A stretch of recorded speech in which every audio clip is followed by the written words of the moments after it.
Meine Damen und Herren,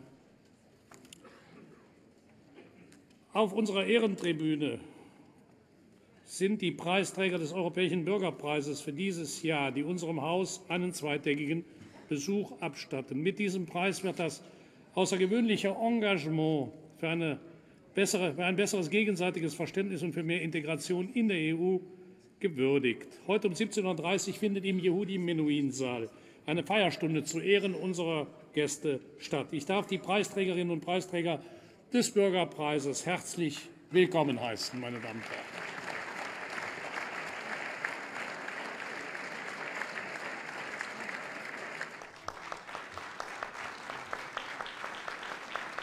In 2014, all these criteria were met for 47 candidates out of 90.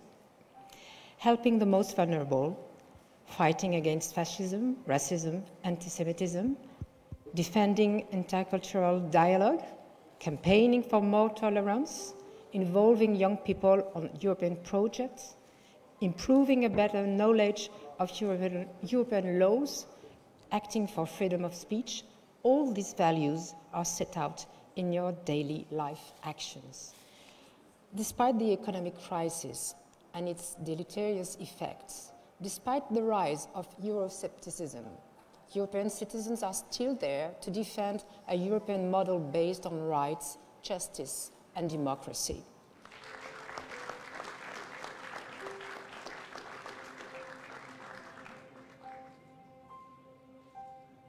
It is important for a work like this to gain recognition, and we got this with the European Citizen Prize. So, thank you very much.